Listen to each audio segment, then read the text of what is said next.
I think I've lost track how many times I've visited New York from Boston. Some of you maybe even thought I lived here because of that. Ever since I had an interest in street photography, I'd try to make it down to New York to take photos as much as I could. And over those years of constantly coming down here, I sort of built a familiarity with the city. Of course, it was still pretty limited and still through the perspective of an outsider, but it was enough for me to feel comfortable shooting here every time that I visited.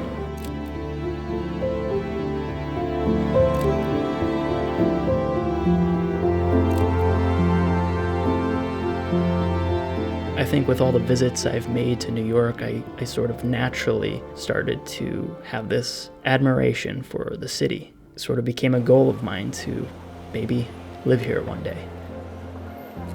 And there's no question, this is one of the biggest creative hubs in the world. It's home to some of the greatest artists and photographers of our generation. And there's so many other artists that are just out here trying to make a name for themselves. I'm certainly not that great, nor am I really trying to make a name for myself either. All I know is I'm happy to say I finally live here now.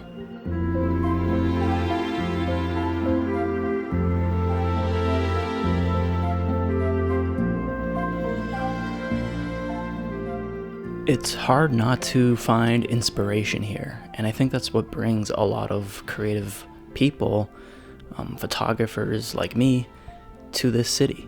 Pretty much any kind of creative person wants to be here and wants to be around that. It's the whole reason I feel like I moved here. But not only that, the energy of this city is unmatched, and I've been lucky to witness it every time I go out and do street photography here. Just walking aimlessly around New York. Speaking of which,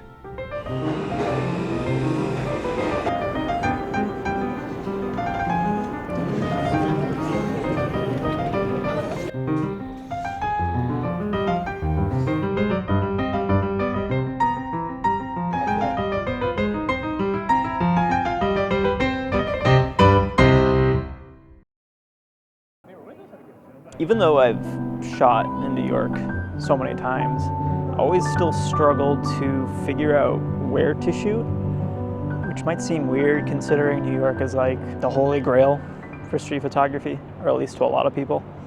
But I'd always be here for just a week, so I always wanted to make the most of my time when I was here. And that sort of led me to shooting in the same places all the time. I didn't really get to explore other parts of New York or see different parts of the city as I would have liked.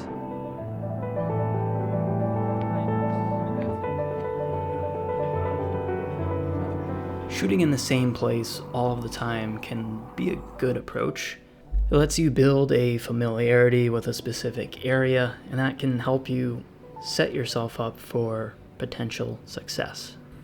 A lot of photographers who've photographed New York for years probably do shoot in the same places all of the time. They might have their preferred streets that they walk down, or maybe they have a favorite intersection that they just love to shoot at. And I think that works really well for some photographers, specifically those who are subject-driven photographers. They know that they're going to run into more interesting characters and moments in that specific area, so that's why they're always there. They know they aren't wasting their time being there. I'm definitely more of a environmentally driven photographer, if that makes any sense. Like I'll see nice light or shapes or shadows, and those are things that will pique my interest. Although I do like photographing people, I don't necessarily seek them out when I'm out shooting. New York is such a dense city. It's packed full of so many interesting people. So it makes sense why a lot of photographers that shoot in this city do seek out those characters and want to photograph those people. This is all to say that I really enjoy shooting in different environments, and I think that benefits my approach and style to photography. But now that I'm living in New York, I feel like I have ample time to really explore and see different parts of the city, which is why I'm climbing a hill in the middle of Central Park. Never been here before, Just kidding. The plan is, I think, to head over to Upper West Side. I've never really shot there, but I think it might be interesting just to, you know, for the sake of this video, I'm talking about it right now, to shoot somewhere I haven't really shot in ever. I've never shot there before, so we'll go there, see how it is. By the way, you're not gonna believe what I'm filming this with. It's a DJI Osmo Pocket 3. It's unlike anything I've used before.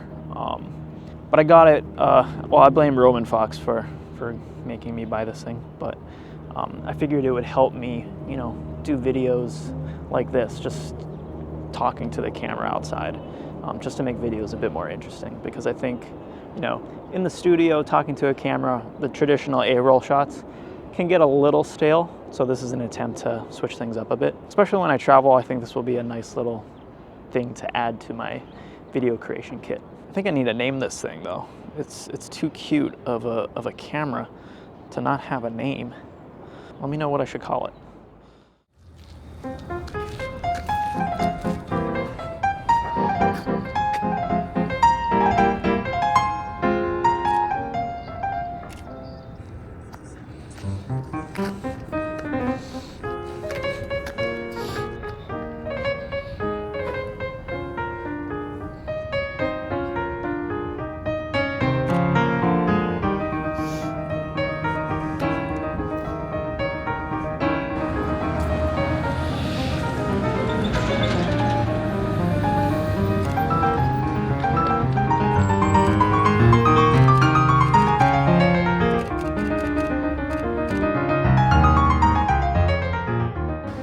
One little thing that I'm noticing using the DJI Osmo right now, for this kind of like POV style video, is I need to have my, well, I'm holding it with my left hand, right? So I'm basically holding the X-T5 right now with my right hand, holding it one-handed.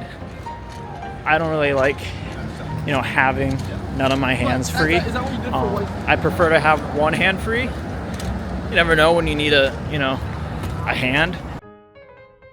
Oh, hold on. I see a photo right now.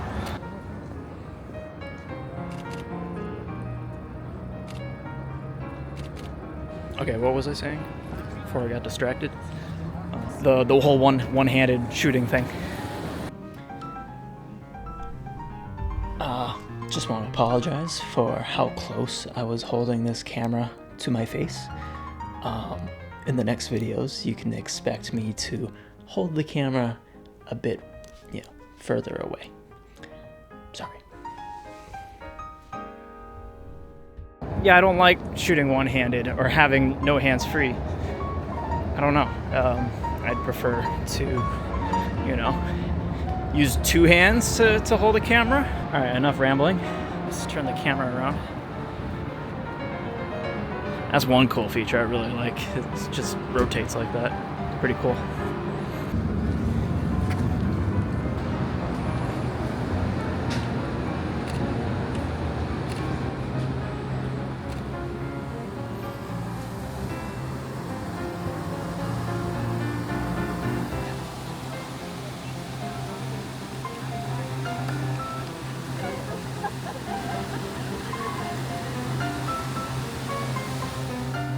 When I see any body of water, you know what that means.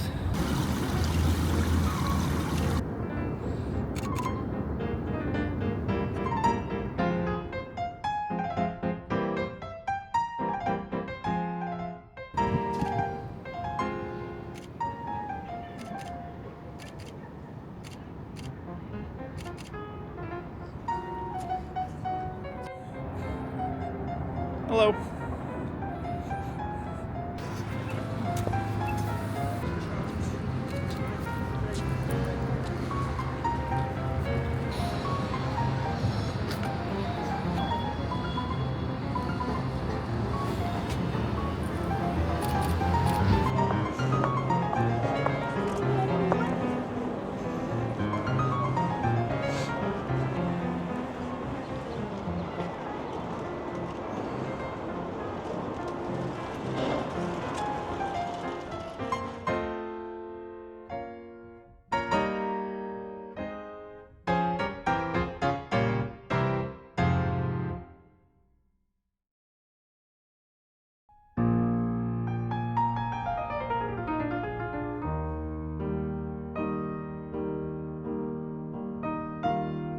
I'm excited to see what being here longer term will mean for me creatively as a photographer.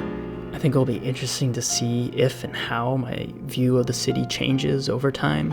I don't know if it will have a drastic change to my style or approach, but you never know. You never know how actually living in a place inspires you.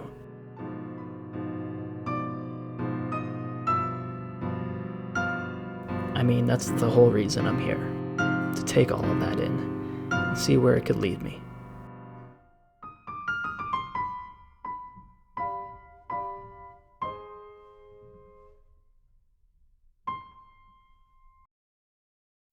Thank you to Squarespace for sponsoring today's video. Whether you're a photographer, filmmaker, business owner, or just a hobbyist, Squarespace makes it incredibly easy to create a professional-looking website. I've been using their product for a long time, and it's become an essential part of my business as a self-employed photographer and YouTuber. They have so many templates to choose from, but also give you the freedom to create your site from scratch. I've personally started up my blog again, which provides a whole other way of communicating my ideas outside of my videos and photos. And with Squarespace, e-commerce is incredibly easy to do. You can set up a shop in minutes and start selling digital and physical products. There's a lot more that I do with Squarespace, but don't just take my word for it. You can give it a try yourself by visiting squarespace.com/Faisal, where you can start a free trial and use the code Faisal to get 10% off your first purchase.